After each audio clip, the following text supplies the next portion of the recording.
Hi, I'm Matt and I work for Bloom Consulting and I'm passionate about nation branding. And today I'm here with our CEO, Jose Filipe Torres, and we're going to talk about his book, Nation Brand Builders. And so the first question, Jose, why the title Nation Brand Builders? Hi, Matt. So the title of Nation Brand Builders is really about that, is the ones that have built brands, nation brands, not just nation brands, but also city brands, region brands. And that's what I want to focus, is to show examples that have succeeded and examples that have not succeeded.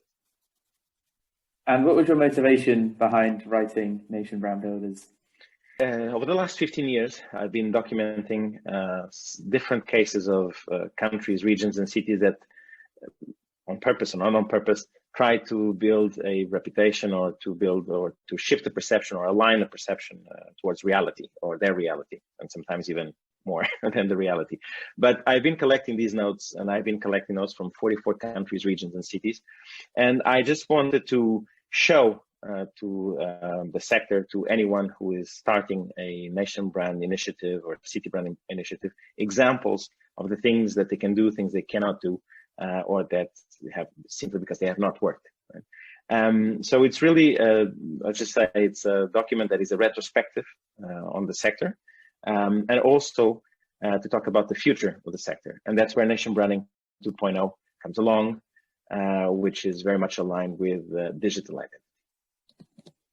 So given this, what would you say constitutes a successful nation branding strategy for Nation Branding 2.0? And is this different from a normal nation branding strategy? Nation Branding 2.0 does not replace nation branding. You need to have a successful nation brand, and a successful nation brand has three ingredients that I also cover in the book. One is to have a strategy and a nation brand or a place brand, a city brand strategy. The second thing is to have a management structure, because most of the times countries, regions, and cities launch a brand or start a brand, but then they forget the management side of it, and you need to have a structure. And associated with that is the measurement system, right? So you need to have this to have a successful nation brand or place brand strategy. And of course, then you're going to have different layers inside. You know, what's the strategy? Is it relevant to stakeholders? Is it true? Etc. and so on and so forth, right? But these are the three common denominators I've seen in successful nation brands over the last 15 years, and the ones I cover in my book as both countries, regions, and cities, right?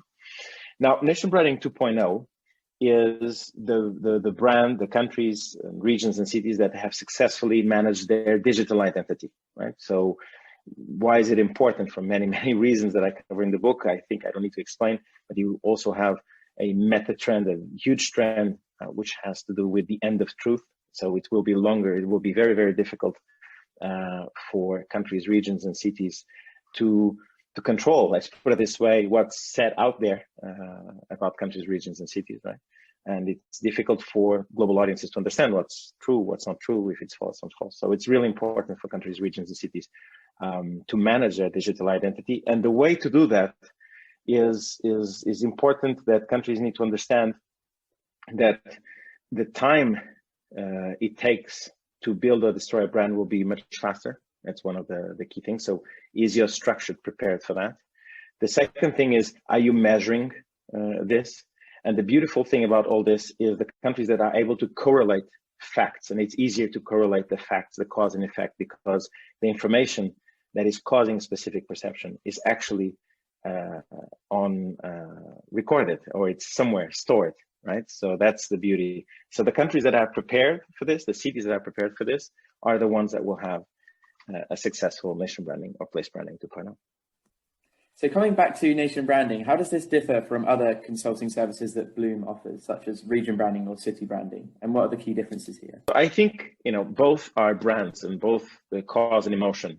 So it's a place brand, city brand. Place brand normally is used for cities or regions. Even countries are inside the category of place brand. But let's simplify. Nation branding and country branding is one thing. Also, there's also differences between one and another. But place branding is more for countries, for cities, for regions, and so on. The difference is that they are both brands. They both generate emotions in global audiences' minds, right? In global citizens' minds, in your brand audience's minds. I think it's about the execution that differs a little bit, not dramatically, but a little bit. There's a quick example. If you go into nation branding, you can implement a policy, or you can try to implement a policy, while in the city, probably sometimes you cannot implement a policy, for instance. Or in the city, it's more about the place, and that's why placemaking is a very important component there as well, because it's the tangibilization of the place brand. While in the country, sometimes you cannot do nation making, although you could. That's an interesting concept as well, right? Nation making, as you have for placemaking. But I like a sentence that the director for Helsinki marketing actually said, which is, countries talk, cities deliver. So it's really interesting to hear that. And I think it's about the details that we're talking here. But for the methodology price, the process is practically the same.